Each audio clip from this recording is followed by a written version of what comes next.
Okay, so you finished your undergrads. Somehow you ended up in grad school. Perhaps out of great passion, perhaps you couldn't get into med school, or perhaps you didn't want to get a job just yet.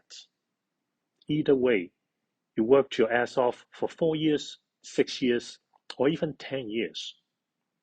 The sweat, the tears, and for a lot of you, the food bank. Your dissertation popped up as if by magic, and then, congratulations, here is your PhD.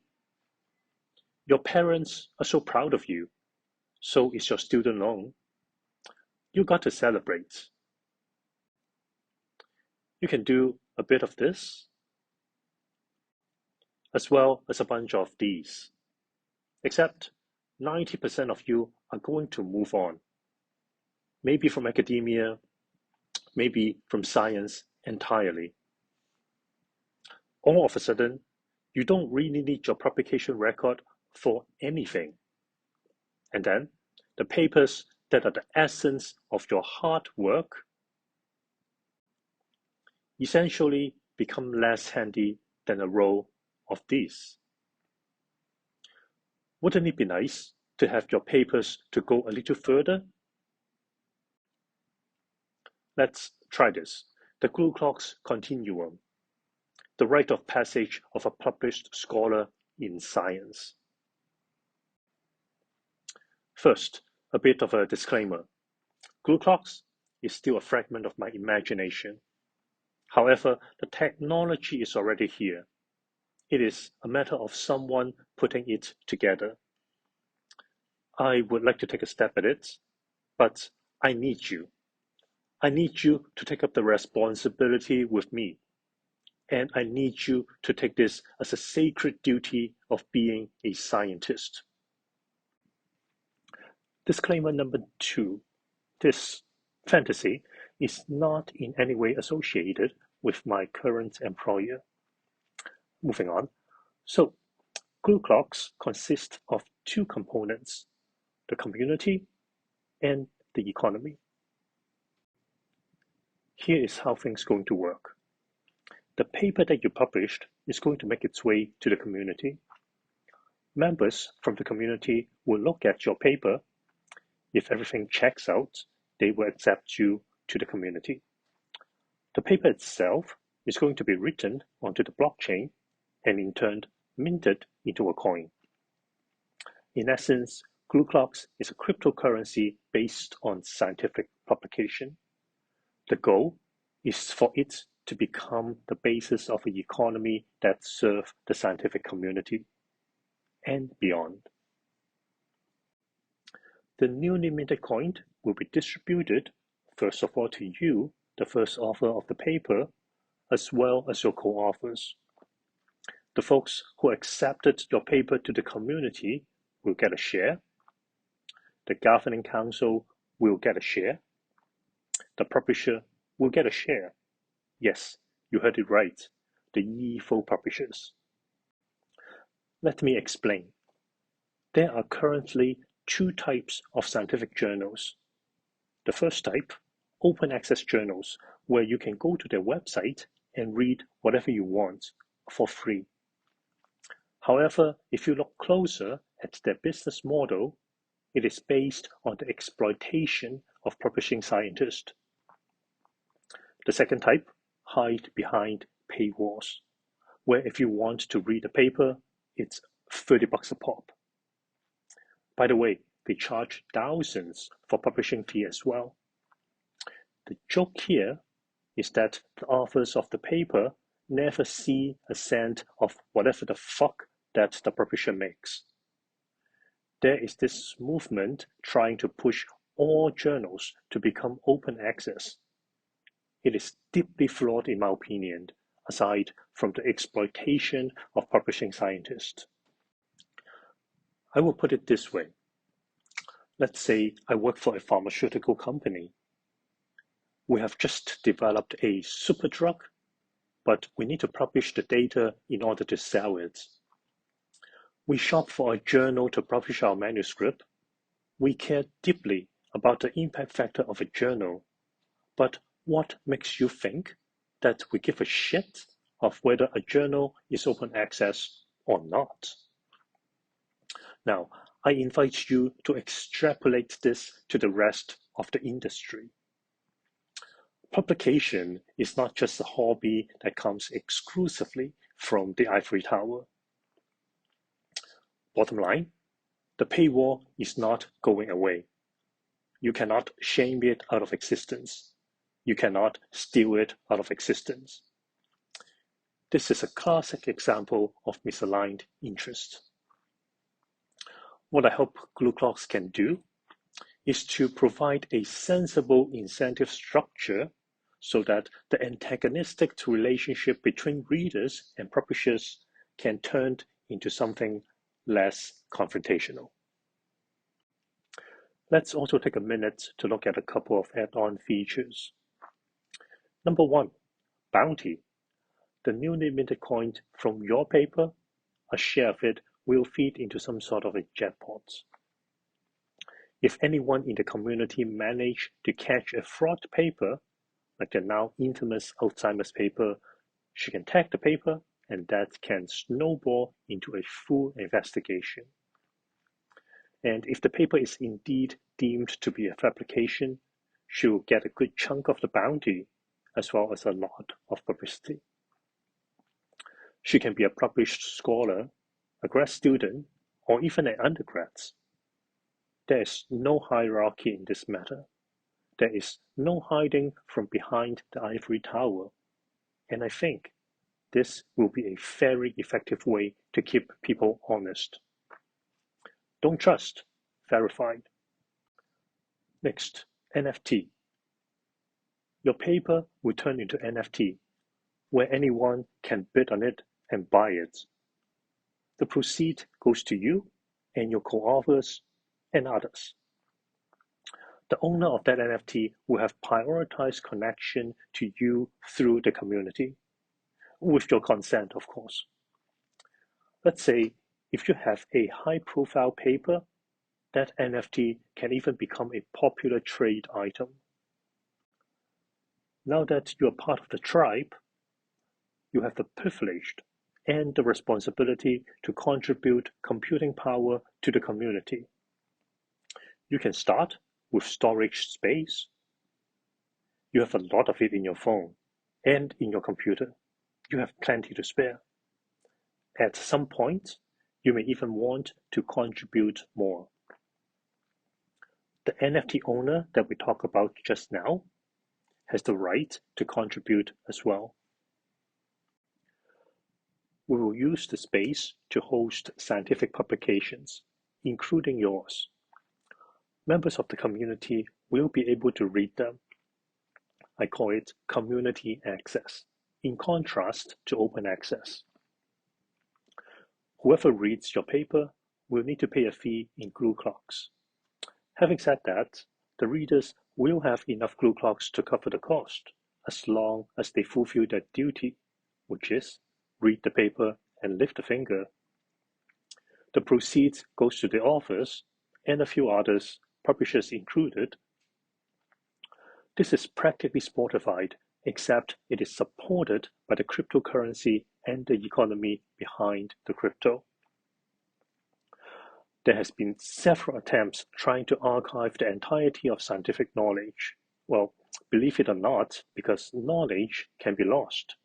For instance, a paywall journal can shut down today, and then all of its articles, poof. Unfortunately, those efforts underestimated the destructive power of misaligned interest, and they had to find out the hard way of how much those publishers are willing to spend on their lawyers. In other words, you can be David and try to defeat the giant. It sounds sexy, I get it. Except now, you can choose to be Isaac instead, to stand on the shoulder of the giants and, more importantly, to steer where it goes. Also in here, paywall publishers get their share of GlucoXe, which is way better than readers bypassing their paywall through Russia. For open access journals, they get additional revenues, and this arrangement will actually repent for their sins, which is the exploitation of publishing scientists. In other words, to the publishers, we solve your problem for you. Not only do you not need to do anything, you stand to earn big bucks in this new economy. I dream of a day when the GlucoXe community would host all scientific papers, when the publishers would upload the latest articles to the community, and when members of the community would use these resources on a daily basis. Effectively, you will become the keeper of scientific knowledge, and by extension, the guardian of science. Except for the journal Nature, I will do everything I can to exclude them, and that's personal. Now, if everyone does consume their scientific diet through GlucoXe, a lot of interesting things can happen. All the publications, and the traffics, and the data that we generate when we read will be very attractive to analytics, like Web of Science. On the other hand, publishers will want to use GlucoXe to conduct their businesses, because they already have half a foot in here. Together, this is a $10 billion industry. Also, we can open the storage to the highest bidder, maybe not for your cat photos, but how about protected health information? Let me ask you this. If all else being equal, are you going to trust the scientific community with your data or someone else? But why stop at storage? You have GPUs in your computer. That means distributed AI. We can have a state-of-the-art AI for the community and beyond, and it will inherit the core value of science. Next, your internet connection. This is important because a fast network like the GlucoXe community will ensure open communication, and open communication is one of the pillars of science as we know it.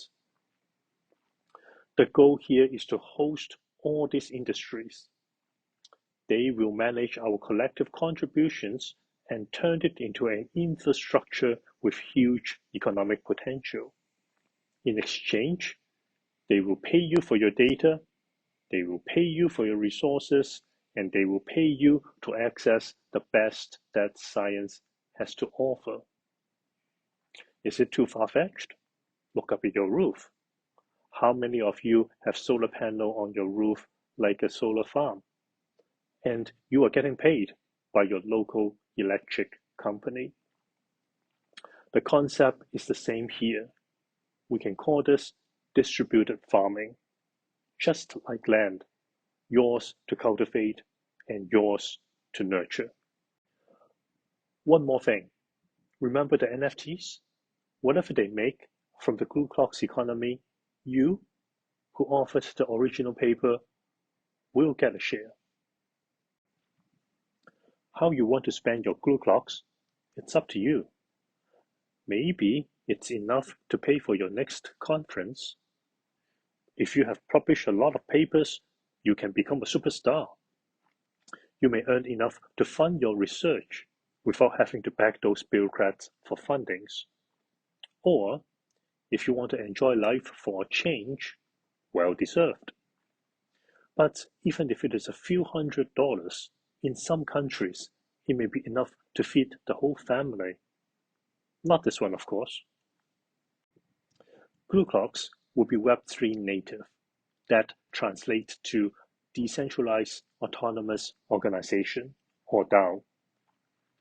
The scientific community is uniquely suited to be a DAO because of our shared values and because these values transcend geographical restrictions. In fact, I am perplexed that this hasn't happened already. So, what are our shared values? Let me list a few. The scientific methods, intellectual integrity, open communication, and in peer we verified. Unlike Web 2, the GlucoXe community will have no appetite to host dictators of any kind. We are going to govern ourselves.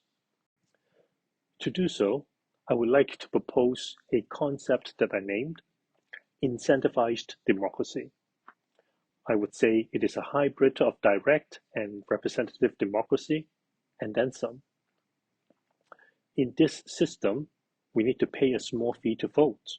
Again, if you fulfill your duty to the community, you will have more than enough GlucoXe to vote. People can always vote directly on any matter. Conversely, they can proxy their votes to a member of their choosing. For instance, you. The GlucoXe that they pay will go to you. You will then cast the votes on their behalf. Yes, you will keep much of what they sent you as a token of appreciation for being their representative. The more you get appointed, the more you get paid. I think that's more than fair. If you become a top representative, you will be seated to the governing council. Here is the crusade. You will then have great power with greater responsibility. And I'm very much interested to see how the scientific community will exercise this power. I'm going to wrap this up with the GlucoXe economy. So, Money 101.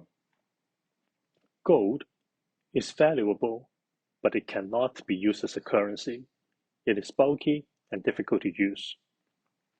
People tried to peg dollars with gold before, but gold is deflationary because it cannot react to economic expansion. You simply cannot dig up the gold fast enough to sustain economic growth. Then comes fiat currency. Yes, it can adjust itself to economic expansion. However, we have also witnessed with our own eyes of how the central bank used this power to print their way out of unnecessary wars, to print their way out of negligence, and to print their way out of irresponsibility. Bitcoin is good against monetary abuse, but it is just as deflationary as gold. So good for values, not good to serve the economy. And I have yet to see any other cryptos, or for that matter, anything else that has the potential to address this conundrum. But what is economic expansion? Look around you. Everything you see, you can trace it back to a technology and the science behind it. And I bet you can probably link it to a bunch of papers. It makes natural sense. Scientific progress, technological advancement, and real economic growth. Money is a zero-sum game.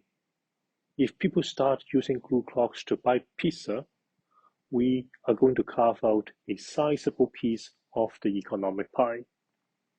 Except science has the unique ability to make the whole pie bigger. You're welcome.